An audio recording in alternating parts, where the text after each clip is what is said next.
Hello，大家好，我是阿尊。我们当中有许多人，尤其是退休的一群，每天都会不停的刷视频、刷讯息流，这是为什么呢？看似我们学习了很多新知识啊、有趣的新闻啊等等，会有一种错觉，我们紧跟潮流，知道这个世界在发生什么事情。但你有没有发现，其实我们是被这一种讯息焦虑牵着走？我们不停的会去刷一个又一个那种短视频，感觉下一个视频又有新东西，又有新东西，好像如果我没有刷下去，就会好像错过了某一些重要的东西，感觉会学了很多什么什么冷门知识，但是最后内心却很空洞的。这正是现代人面对焦虑的一部分。我们在讯息的洪流里被推着走，结果反而让我们更加的不安。焦虑并不是现代人才有的毛病，它本质上是一种生存的本能。在很久很久以前，人类和其他的动物一样，不停要评估风险，包括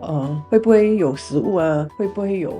野兽啊，我们会不会被淘汰，各种各样的焦虑才能够让我们生存下来。所以焦虑其实是大脑一直在提醒我们，环境可能不安全，我们需要注意些什么，然后我们需要提前准备些什么。在这个原始社会里，这个机制呢是非常重要的。问题是这样子设计的一个大脑放在了我们现代讯息爆炸、竞争无限放大的现代社会，这个警报系统就开始过度运作。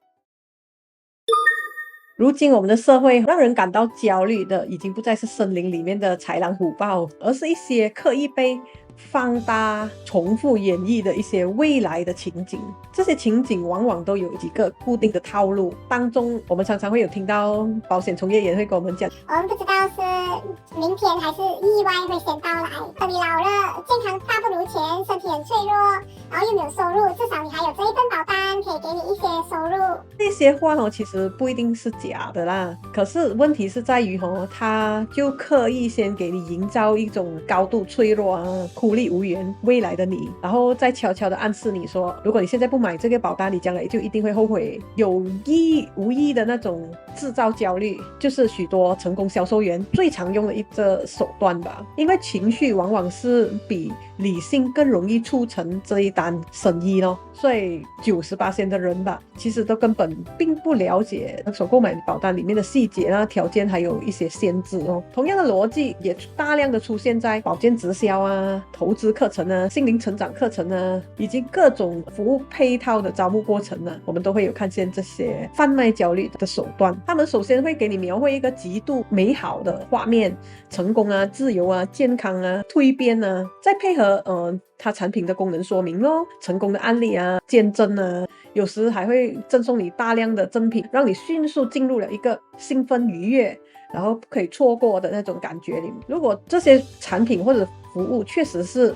符合你的需求，价格与价值也是对等的，那么当然是一场公平的交易啦。问题是在于现在市场上有很多掺杂着夸大宣传、价格与质量不符，推动成交的关键往往就是制造焦虑，而并非它产品本身的价值。比如一些打着免费体验旗号的课程，那么你去了参加了，一旦你不愿意继续 sign up 或者是继续付费购买它的配套，你就会被恶意的标签啊、羞辱、辱骂，甚至被告知说，如果你不买啊，就是因为你是一个失败的人啊，你不够努力啊，你的人生才会一直原地踏步。这些话术精准的击中了人类内心的深处。人类对于被落下、被淘汰的那种恐惧是很强烈的，所以他关注的并不是说你能不能会变得更好，而是你慢一步，你不跟上的话，你就完蛋了。那种恐吓式的那种让你焦虑的一种手段，房子啊、资产啊、健康啊，各种各样，你的学业什么都好，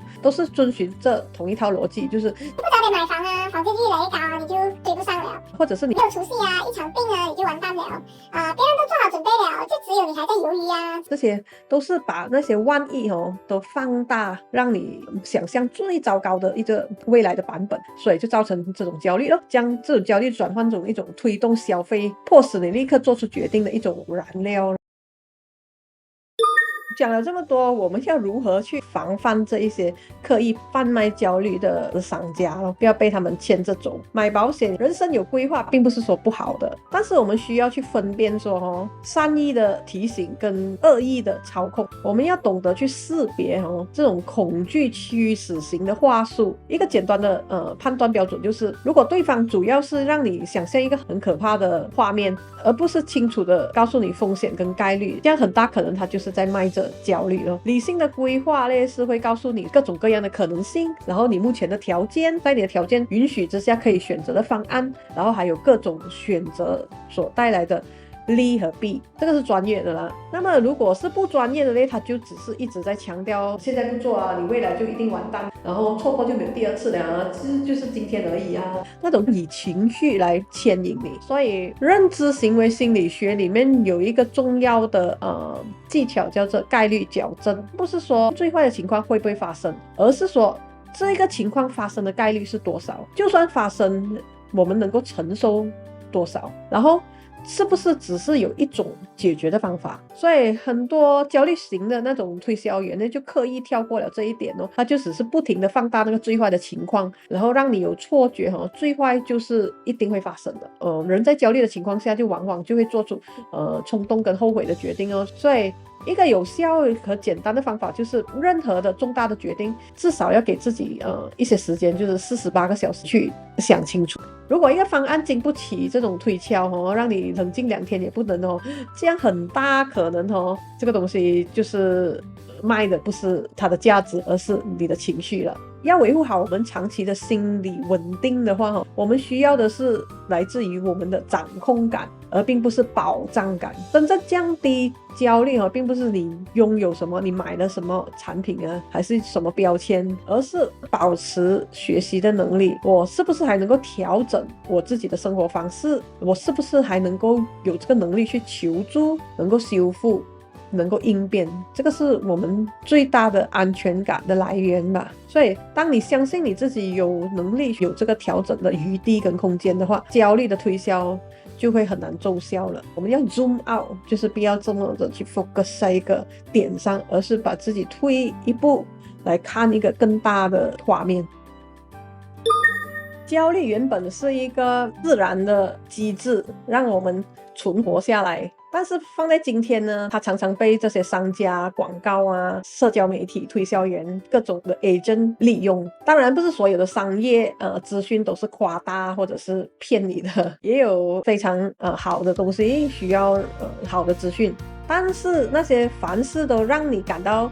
害怕，来不及思考的，都是值得你去慢下来，不用这么紧张的，就是慢下来好好的想一想先。人生不可能是零风险的，但是我们不要因为害怕恐惧而做出过度焦虑的决定。致死的概率往往都并没有想象中那么的负面可怕而且凡事都有各种各样的解决办法，我们存在就已经是一个最大的幸运了，所以没有什么东西这么大不了的。OK， 那么今天就讲到这里了，谢谢大家，拜拜。